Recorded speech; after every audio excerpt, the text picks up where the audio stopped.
This is the B-Team Podcast, brought to you by Jackrabbit Illustrated. The B-Team is presented by Drake's Place in Battle, South Dakota, and sponsored by Jackrabbit Central and Shenanigans in Sioux Falls. Now, here are your B-Team hosts, Brendan and Ben.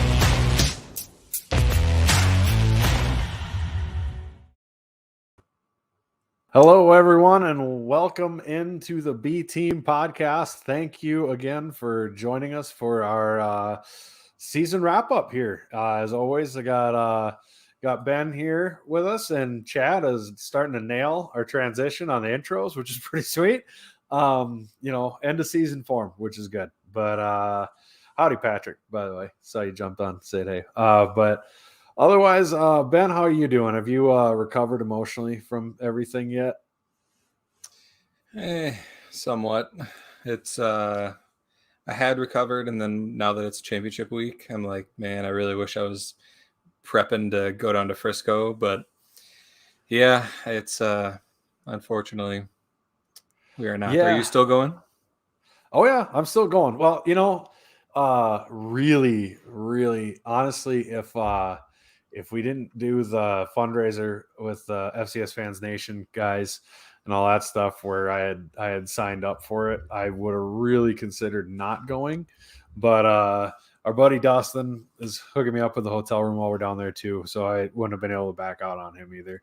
I wish we were preparing. I was preparing to go and watch Jax play. That'd have been it'd be a lot more fun. But it should be a fun time. We'll enjoy it and I'll have a good time and all that jazz. So speaking of the fundraiser, is Kyler getting a tattoo down there? I think they said, I was just listening to this first time I've been able to bring myself to listen to an FCS podcast. I started listening to the FCS Fan Nation guys, and it sounds like if it is feasible with their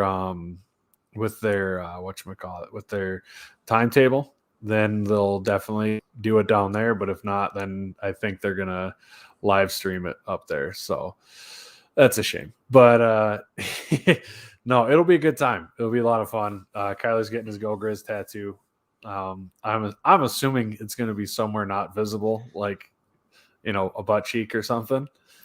Which to me is almost worse. I was sitting there thinking, going, man, if I was that dumb to put myself on the line like that and I end up getting a tattoo I don't want, where would I put it?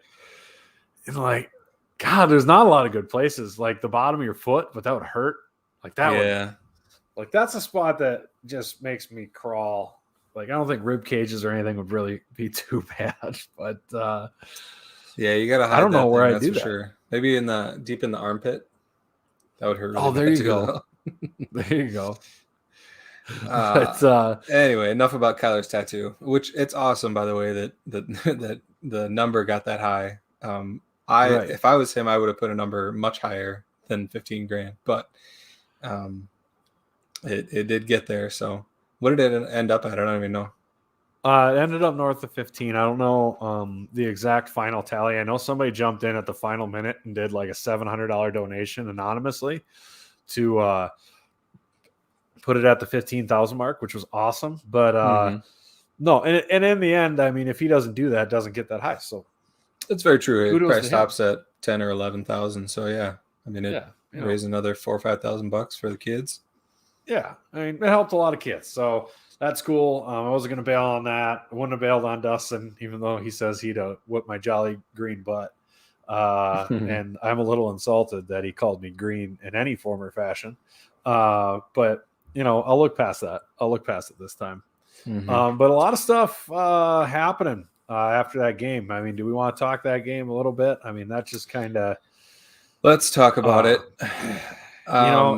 This is therapy for all of us. We're, everybody's here. All listeners are here. Let's, all get this out. Really, I think outside of the game and how that happened itself, the real key is not playing semifinal games on the road. Matt said in his rants and raves that this game, the season didn't end there. It ended in with the loss to USD in Southern Illinois. I wouldn't say the season ended there, but it makes it extremely, extremely difficult if you are on the road. I mean, we've seen that time and time again. I mean, if you think about it, the time we made the Natty, we were the home team. I mean, that makes such a huge difference in the FCS, especially in the playoffs. So that was really tough. It was a phenomenal environment. And that Malott, man, that dude, Malott beat us that day. Their defense did, and Malott did. And that was killer. Their defense, I think, gets a little underrated for what they did do to us. And I think so in our games, I went and looked, our games in the playoffs that we've lost, I think everyone except for maybe one of them, we've scored less than 21 points. So, yeah. I mean, you only score 17 points. You're not going to win many games that way. Yeah. Yeah, Malott was very impressive. And along with, what's that receiver's name? Like 86 is real tall. God, that dude was a stud, and I don't remember his name, but that guy was a monster. He's an NFL wide receiver. Like he's good. He goes up and gets the ball at the high point. But yeah, just Tommy touchdowns, man. His drive where he would not go down, and he was getting 3-4 extra yards that most quarterbacks and even running backs don't do. But that kid has some heart, and he has a motor that never stops. And it was just, he kept drives going, and we'd have him stopped, and he would just drive for another 2 or 3 yards and get a first down. And if he's doing that, they're real tough to stop. And even with that, honestly, we were in the game into the mid to late third quarter. I feel like we panicked a little bit once we got down by 7 in the mid to the late third quarter. We tried to start throwing the ball. We got sacked, and then we got in a bad position. Then we threw the interception. It was kind of over after that once they got up by 14, because I mean they're a good enough defense that if they get a two score lead, they're going to be tough to come back on. And so that's when the game kind of got away from us. And credit to them. I mean, we were trying to run the ball early, and we were getting stopped, and so we had to do other things. But I do wish we would have stuck with the run a little bit more and kind of trusted our hogs and the best backfield in the FCS to kind of take over that game. Even though we were down by 7, it just felt like we panicked. Felt like we thought we need to get away from the run now. We're down. We got to catch up. I just wish we didn't do that, but we did, and Oladokin made a bad throw, and then everything's history after that. Yeah, I mean, I agree on all of that there, especially that drive in particular. That was killer. But like Dion Blumenrader says, he says he's our Mark Gronowski. He did. The way he runs the ball reminds me of Mark Gronowski, which very, very, very few quarterbacks run like that or have the ability to. It wasn't so much necessarily that he was like a freakish athlete or anything, but he was athletic. He can run, and he didn't run like a quarterback. Like we talked about all spring with Mark, he doesn't run like a quarterback, So, that was killer. Some of those guys just have that it factor. And on that drive, I remember sitting there thinking, man, we can't panic. Just keep doing what we've been doing, and we can get something going. And then you go pass, and we get off schedule, and then it turned into a mess. And, we ended up with what happened. And in the end, it's a semifinal game. It's nothing to hang your head about, by any stretch. I know it is really difficult because we have the rivals that we do of NDSU, because they're going to ride us about it until the end of time, every time, until we win a natty. And that's the way it is. But we do have to step back a little bit. And I mean, it was really incredible. The amount of games this team won in the calendar year, to go on the run that they did with only having one home game and having to play the opening round does not happen very often. So, it's tough. It's a tough way to see the seniors go out. Logan, those sorts of guys, and Mason and all those guys. It's really tough to see them go out that way. Chris did a phenomenal job coming in as a grad transfer for us. But in the end, you're on the road and you lost to a really good team. That's what happens. I mean, and you mentioned really good team. A huge part of that is Troy Andersen. That guy who, he's going to go down as probably one of the best FCS players ever. And he's going to make some noise in the NFL. I guarantee that. He made, obviously the big one was our first touchdown, or what should have been touchdown drive. When we got down to, I think it was like the 4 or 5 yard line or something like that. And it was like a 4th and 2. We give the ball to Davis, and any other player in the country in the FCS level is not making that play against Isaiah Davis, because Davis is fast enough and strong enough. He's going to beat 99.9% of the other players in the FCS. Troy Andersen made an amazing play, and I could tell. I think that was it was a statement by him, and it kind of took the wind out of our sails a little bit. That was to me, it was kind of a game defining play, even though it was 0-0 and still tied after that. It was just a huge play for them, huge momentum play. There was that one, and then there was another one. Trying to remember. I don't remember when it was in the game, but we threw one of those tight end screens in the middle of the field to Tucker Kraft, and he broke free and he was running towards the touchdown. Troy Andersen comes out of nowhere and pushes him out of bounds. And I went back and looked at the replay. He came all the way like from the opposite side of the field, took the perfect angle, met Kraft and pushed him out of bounds. And I think we ended up with a field goal on that drive. But it should have been a touchdown. But Troy Andersen is just that good. Yeah. So, it was a treat to watch him play because he's really, really good. He is the best football player in the country, and it's not close. Because think of it this way: that man has been all-conference, all-American. He might have been an all-American at quarterback. I know he was for sure all-conference player of the year at quarterback for Montana State. He was. I believe he was on the Walter Payton Award watch list, I think, as a running back or something like that. He's been a Buck Buchanan finalist. So he's played linebacker, quarterback, running back, all in one career. And he wasn't just playing it. He was phenomenal at all these positions. There's no better football player I've ever seen play. And Deion Sanders, didn't do something to that level. He played wide receiver and cornerback, but those positions are pretty similar. Whereas Troy Andersen playing quarterback and then going to middle linebacker is just incredible. And he honestly is so good. I think there needs to be an award given, made. They need to make a Troy Andersen award for the best football player in the division. And I'm not being sarcastic about that. A best football player award, not most valuable, not best offense, not best defense. Extra points goes to the guy who played both ways and whatever. And that needs to be an award because that guy is insane. It is absolutely insane what he's accomplished in his career. And like you said, he had a monster impact on a game, which, we should have expected. I don't think we talked about him enough before the game, maybe, that as much as we should have, as much of an impact he was going to have.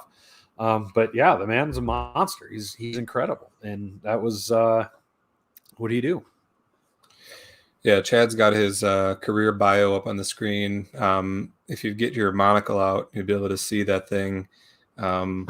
Most people aren't going to be able to read that.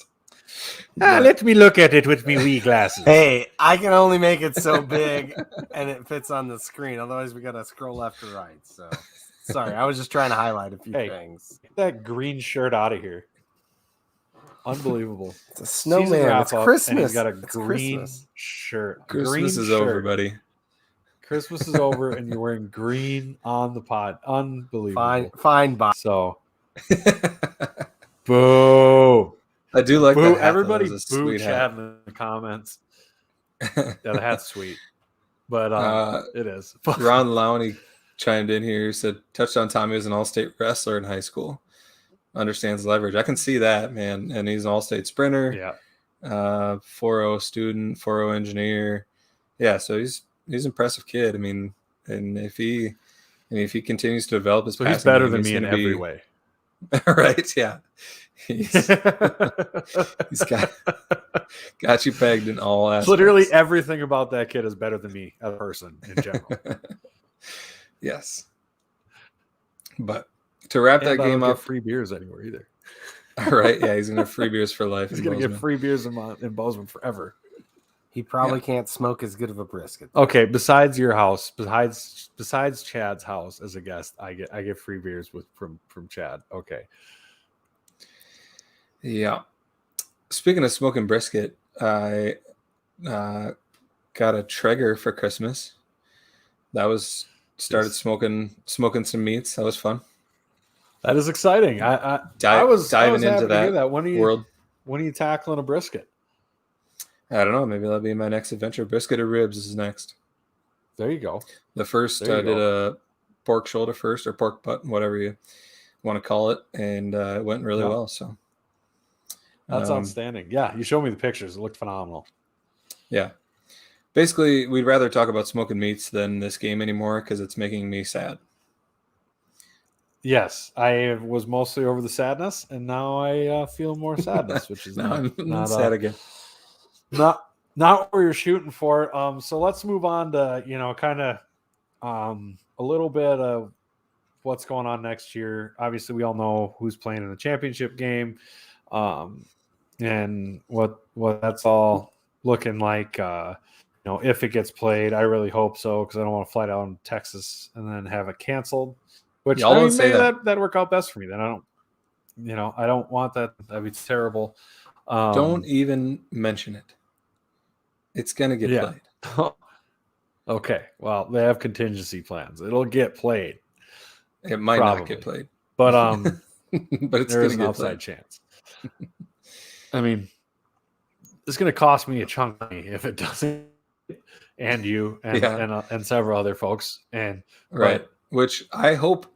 I haven't received any thank yous yet. Or we haven't received any thank yous yet, but I feel like we should because I'm guessing if you listen to us, you did pretty good on selling your tickets. So you're welcome, Jackrabbit Nation. You should have made back all the money that you lost on picks. Right. Don't do that every year though. Somebody was telling me about that. They're like, we should just buy tickets every year. Well, it depends on who's playing. Like this is a perfect storm where NDSU and Montana State, two fan bases, travel really well. And so I wouldn't bank on that every year, but I mean, there's that potential. It's a small enough stadium, but yeah. I mean, it would probably pay off quite a few years. I think it would pay off more often than not. Probably not normally as much as it did this year. There was some panic. No, there were some panic buys after Montana State won because there weren't many tickets available, and there was some panic buying going on. Yeah, but if you look at the FCS from this year going onward without James Madison, Sam Houston State, and just the way the subdivision looks right now, it's probably going to look like some combination of SDSU, NDSU, Montana State, Eastern Washington, Delaware, maybe if they pick it up, are probably going to have at least one team represented in the game. And of those, the only one that wouldn't really bring a big contingent is Eastern Washington. Sorry, Patrick. Everybody else would bring a pretty solid contingent. I don't think you're going to make a killing necessarily every year. But I think it's a good bet that one of those 5 or 6 teams will probably make it to the game in some combination or just one of them. So I think it'd be okay. I think you'd be all right doing that. And honestly, I'd just prefer to have more SDSU fans have tickets already for when we are going. So we have more people down there because we will be going again folks. Just because it didn't work out this year, it's going to happen. I wasn't saying don't buy championship tickets. I think it's a great idea to buy them every year. I'm just saying don't expect that to happen every year. Right. Like don't expect a huge return on them. Yeah. Right. But that's fair. Dion Blumenrader asks, and kind of nice way to segue, because there was, if you guys have been paying attention, a huge amount of turnover in the coaching staff. We have a huge amount of turnover on the roster with, I think, 21 seniors were graduating this year. And Dion asks honest opinions on all the coaching changes and how the team will look next year. To me, the most intriguing, I haven't gone through the roster a whole lot yet because we were hearing kind of rumblings about all sorts of coaching changes that were taking place with coaches moving on, getting job offers, things like that. We've, as of right now, Matt Zimmer tweeted out that as of right now, it looks like we're going to have Ryan Olson and Zach Lujan take over take over offensive coordinator. They're going to be co-offensive coordinators. And then I'm having a brain fart on who's taking over as the DC. Rogers, right? Yeah, Jimmy Rogers. He was co-DC. Jimmy Rogers is going to just be the DC now, which a lot of people, I think, raise their eyebrows at the co-coordinator thing. But I think a little bit of what it reminds me a lot of what we did with Jimmy and God bless it. Bergstrom. He was Bergstrom. Yeah. Those two being coordinators. You had the older, more experienced veteran coach working in conjunction with kind of a young up and coming hot commodity of sorts coach. And we've kind of got the same thing with Luan and Olsen here a little bit, I think, is kind of how that feels to me. Yeah. And it's a matter of labeling. I mean, because like if you look in the NFL, like they've got offensive coordinators and assistant offensive coordinators. I mean, I don't know. It doesn't this year bother me a whole lot. We had Eck and Schleissner, and Schleissner was the passing game coordinator. Right. I mean, what the hell does that even mean? Is that really that different from being co-coordinators besides maybe pay grade? Exactly. So I don't think it's that big of a deal. It could work out really well, honestly. I'm excited to see what the offense looks like under those two. Mm-hmm. Personnel-wise, I think we'll be in pretty good shape. I think we'll have, Matt will be coming out with the best breakdown because that man is phenomenal at all of this, the Podfather. Mm-hmm. I mean, he's the Podfather for a reason. It's not just because he exists and thought up the name Jackrabbit Illustrated. The man is the man, the myth, and the legend. So, yeah. I'm excited to see how it goes. I know Coach Olson's taken over the O-line, which to me is the most important piece to replace the 605 Hogs. And they're staying the 605 Hogs. I'm going to call that until my last breath escapes out of my chest. And it's not just because I have 2 T-shirts that say it. It's because thanks to the Lickuses, but it's because that is what they are. They're the 605 Hogs, and that bunch of young guys. It's going to be not completely new guys, but there's going to be some guys cutting their teeth and getting their first starts and things like that. And if Coach Olson does a good job with them, then boy, we got something cooking. And I know Matt always says great things about Coach Olson. So I am excited to see how that works for us. In my opinion, that's the biggest key is if that goes off, because we're still going to have Isaiah back there and all that stuff, but he's going to need a line clearing the path. As far as the team and speculating on that, I don't want to go too much into that because the transfer portal is a thing and you don't really know.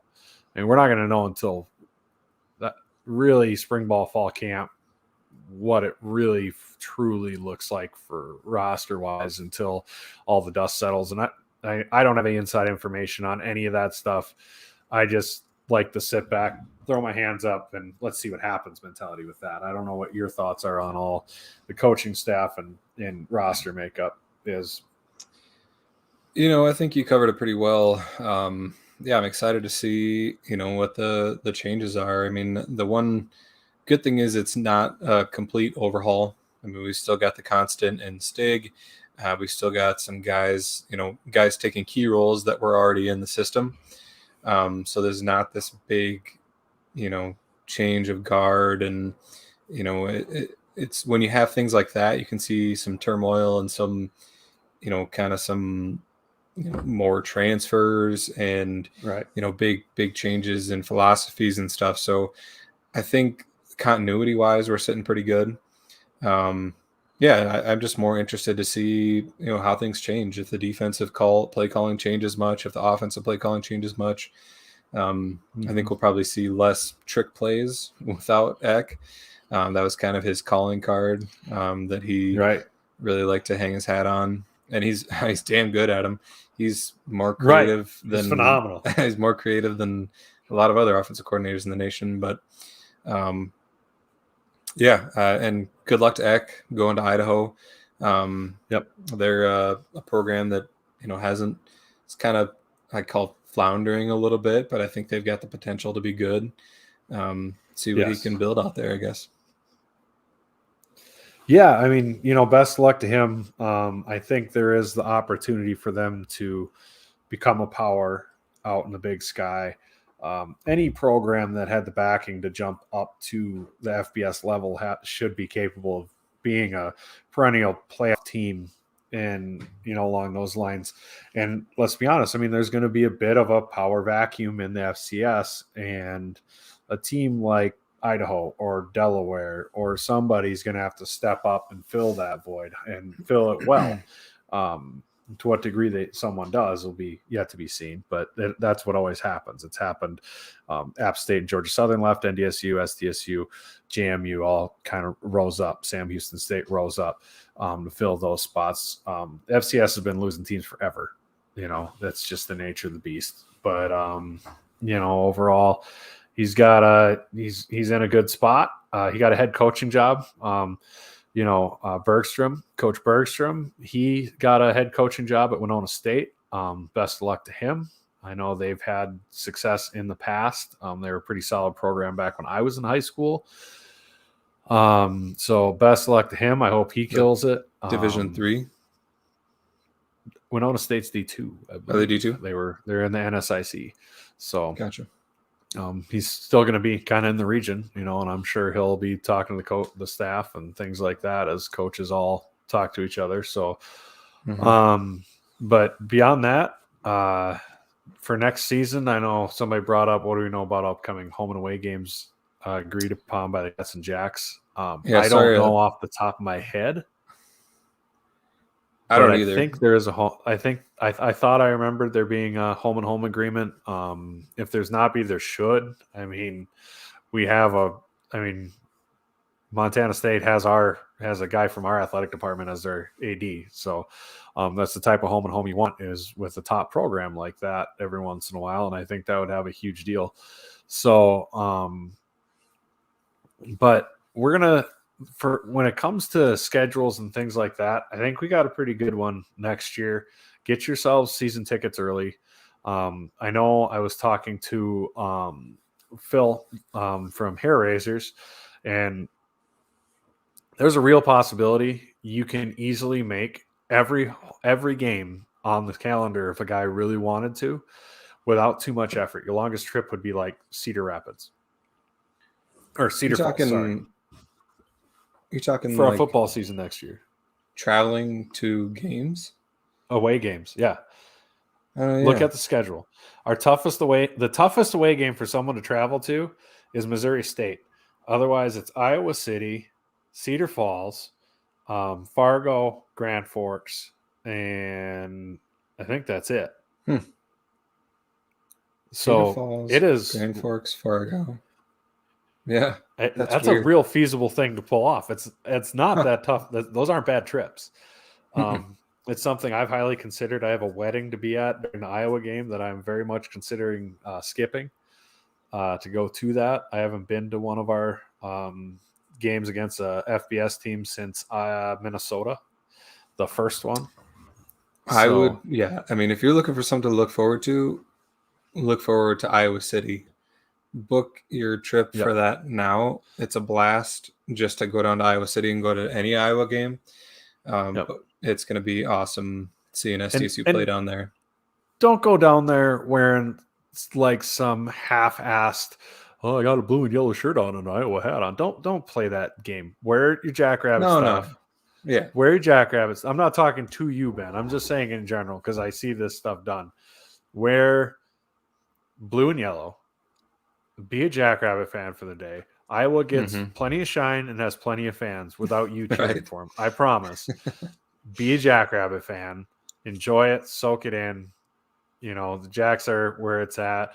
And, for next year, the other thing to be excited about is don't forget the possibility of ice cold beer at the Dyke House from Dion again. And we'll see where that goes, and, I know in the future here, like in a week or two, I don't know. I haven't brought this up to you, Ben. I brought it up to Chad. I'd like to have a episode where we throw out ideas for things to increase in attendance and marketing and things that we kind of see that should be done and we've conversed about before in a maybe more calm fashion than we text each other about it. I thought you were game day experience, etc. I thought you were going to say we should have a podcast to talk about potential beer sales. It's like, well, that's going to be a short one. No, I'm not. I'm not as wound up about that as everybody else podcast. I think it'll be great for the in-stadium experience and things like that. But I also don't think that the it's going to have like a huge attendance burst. Like I don't think we're going to average 1,000 extra fans a game because there's beer there. I think that is absolutely pie in the sky, pipe smoking stuff right there. I'm telling you, man, you'd be surprised. Surprised. I'll tell you what. How many people? Tell you what? How about you're gonna get a tattoo if we get beer and we increase by 1,000? Yeah, I was gonna say, because the home slate isn't quite as strong next year because we don't have, the marker game at home and things like that. We've only got the Vermin, which will probably draw some more people since they've gotten lucky twice.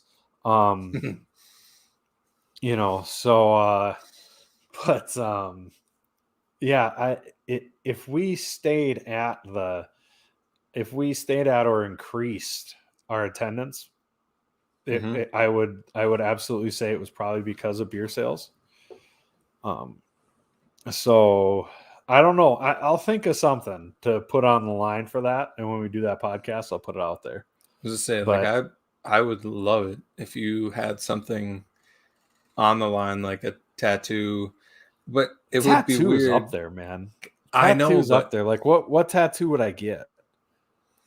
And Dustin, that's the thing on the game to go to. But I don't know what I'd put on the line for that I'd be willing to put on the line. Like I don't know either. It would have to be something. I'm not going to get. What I really want is to be able to what you want. Tell people, hey, let's get more people to this game so that Brendan has to get a tattoo of something. So but I don't know what you. So once again, I will be the one of the Splitting Hairs podcast team who puts his ass on the line to make something happen. Is that what I'm getting out of this? Yeah, you're the ass on the line guy for the Jackrabbit Illustrated crew. That's what I do. I just put myself up there to get public. Speaking of ass on the line, maybe you get a Vikings tattoo on your ass. Chad, we can't hear you at all. I'm sorry. Oh. You looked good doing it. I heard him. Were you joking? What did he say? I didn't hear him at all. Oh, I heard him. He said you could get a Vikings tattoo on your ass. No. No.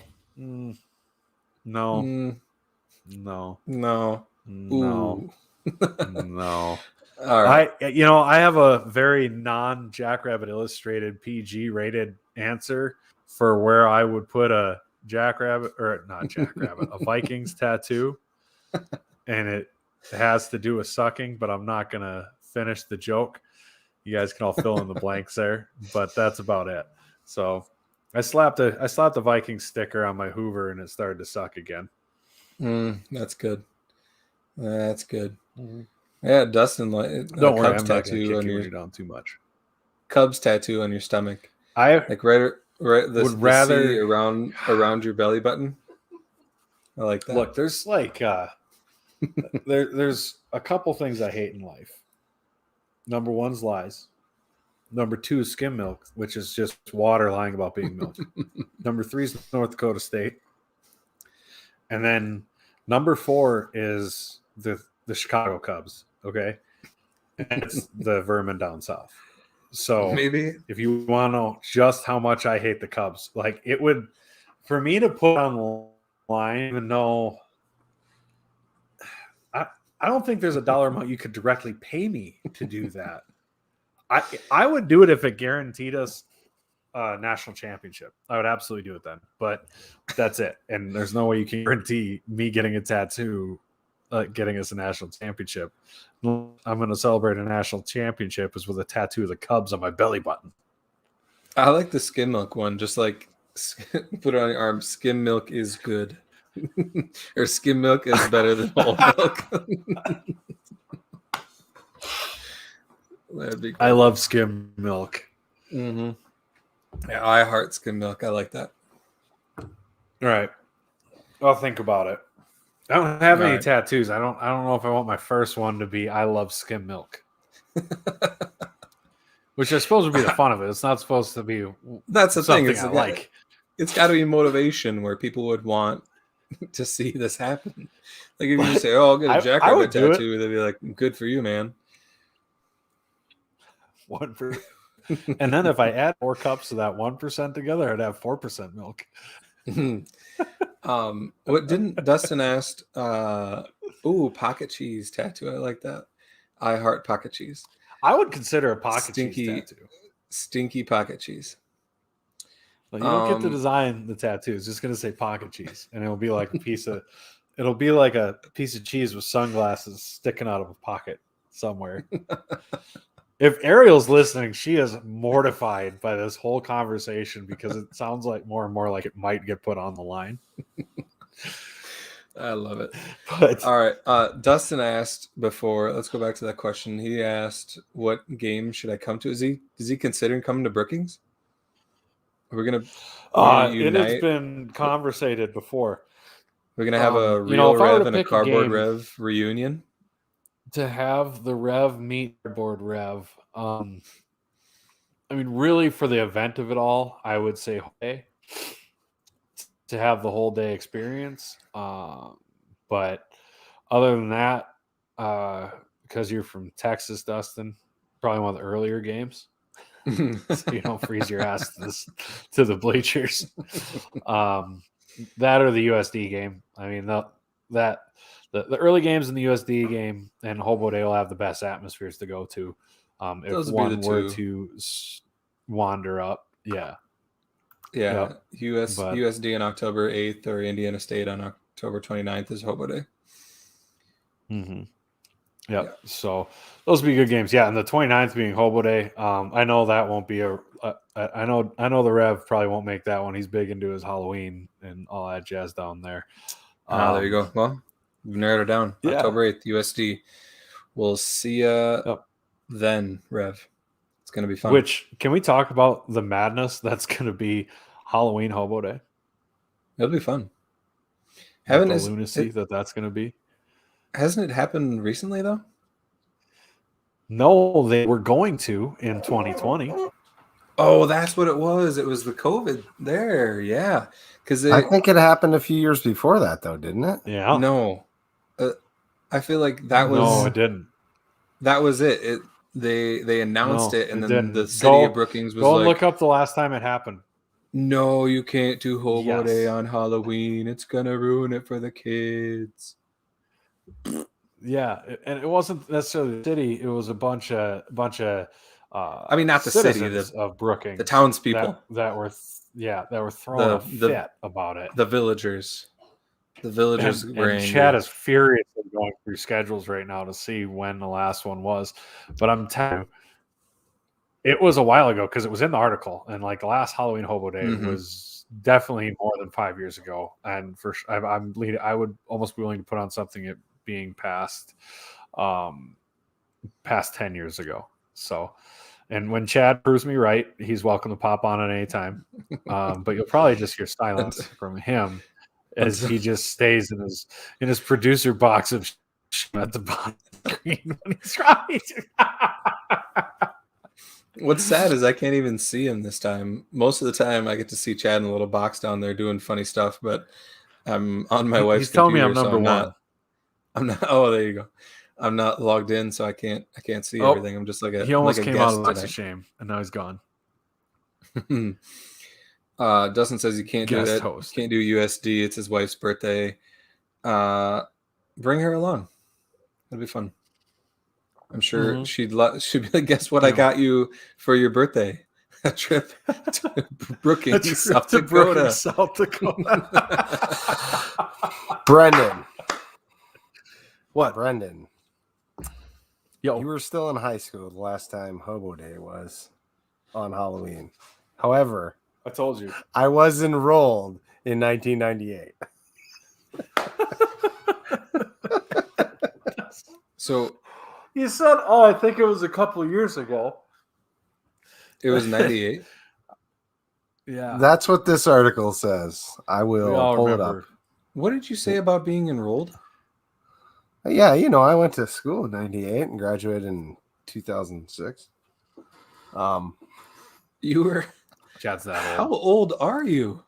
42. He's going to be 43. Almost an AARP member. My God. I did not know you were that old. Did you really not know that? You're the only person that doesn't know. I seriously thought you were like a year. No, I knew you were older than me, but I thought you were like, I don't know. Next thing I'm going to do is blow your mind, and you're not going to believe me, but I didn't drink till I was 25. Making up for it. Something like that. Yeah. Bringing the PBS time. So here it is right here. Last time it happened was 1998. I don't know if we can get that bigger. There you go. And I'm sure the kids' Halloween was just fine. Yeah, it was. How was your Halloween that year, Chad? Was it pretty good? I'm pretty sure I was working at Menards that weekend, but I wasn't a kid. God, what a lively time. Oh my God. All right. So 98. God, I was 11 years old when Chad was in college. This is weird. This is blowing my mind right now. A lot of people go to school for 7 years. Most of them are called doctors. And yes, Dustin, I had a couple of victory laps. You're doctor engineer. Electrical engineers, typical time is 5 years at state. So, did you do yours in 4, Ben? 4.5. Okay, so you're an all-star. Hated curve wreckers like you. You're the reason I had to take Calc 3 twice. I was anything that's me. Anything but a curve wrecker, that's for sure. D's get degrees. That's all I can say. Yeah. Anyway, we digress. We have to, even though the contest is over, Brendan did go 1-1 last week, or last, I don't know, whenever, was it a month ago? Whenever our game was. Yeah. He went 1-1, I went 0-2, but you should have, if you would have went Montana State, you could have tied me. That would have been a lot more fun. I would have. I chose my heart, not my head, and that's all right. So we will pick this week's game, which is Montana State against NDSU. Let's talk about it a little bit, at least. even though we wish we were there. We can break it down a little bit. Hope to God, we just lost Montana State. You said that. Hope to God. Yeah, they're like, no, don't want to hear about it. Hope to God Montana State wins. They're actually 7.5 point underdogs, which I'm surprised, honestly. Like, I know NDSU has their history and stuff, but I mean, I don't know. I think Montana State's the real deal, honestly. With Tommy touchdowns at quarterback, they are tough. And I think I saw something about the line going up to 8, but now it's going back down to 7. I see. So I think there's some people getting on Montana State. Dustin says Montana State by 4. It would not surprise me at all if Montana State wins this game, and that's not even because I'm an SDSU fan. That's just because I think Montana State's that good. Well, seen both of these teams in person, right? Against SDSU, and actually, coincidentally, NDSU saw a more under strength version of SDSU, and still SDSU. I mean, from what we saw, I got a feeling the only thing that makes me hesitate from taking Montana State outright is NDSU got 3 weeks to plan for Milan, which is a long time to be able to plan for one guy. So that's kind of what makes me hesitant. I don't think the NDSU offense is going to do much against this Montana State defense. They had a hard time against our defense, and objectively speaking, I think Montana State, top to bottom, has a better defense. It's hard to argue against with what they did to our offense, which is a better offense than NDSU's. What they did to Eastern Washington's offense, better offense than NDSU's. And now they got 3 weeks to plan. I don't expect a high-scoring game at all. I would not be surprised at all if Montana State wins. I think an 8-point spread is ludicrous. So I'm taking Montana State all day long with those. Well, same here, no doubt. Yeah. Speaking of making picks, this is the Fade Brendan Get Rich segment brought to you by Shenanigan's Pub of Sioux Falls, which I hope that some of you got to Shenanigans to watch the Montana State game. I was not able to do that, but it is the place to go watch Jack's away games, or any Jack's game for that matter. So thank you to them for sponsoring the segment. And thank you, as always, to our title sponsors, Cottonwood Coffee in Brookings and Drake's Place in Belleville, South Dakota. With that said, I couldn't agree with you more. I think Montana State at plus 7.5 or 8 or whatever it is an easy bet. And I think if NDSU wins, it'll be a close game. It'd be by 3 or 4 or whatever. And honestly, I think NDSU is going to have to kind of have the game that Montana did against Montana State in terms of having very good special teams play and getting turnovers to go your way. And that's another good point by Ron, is that Ifanse is going to be hopefully healthy. And he'll be another factor. I mean, he's a good back that we didn't even have to deal with. So, I would not be surprised at all if Montana still wins this game, and I hope they do too.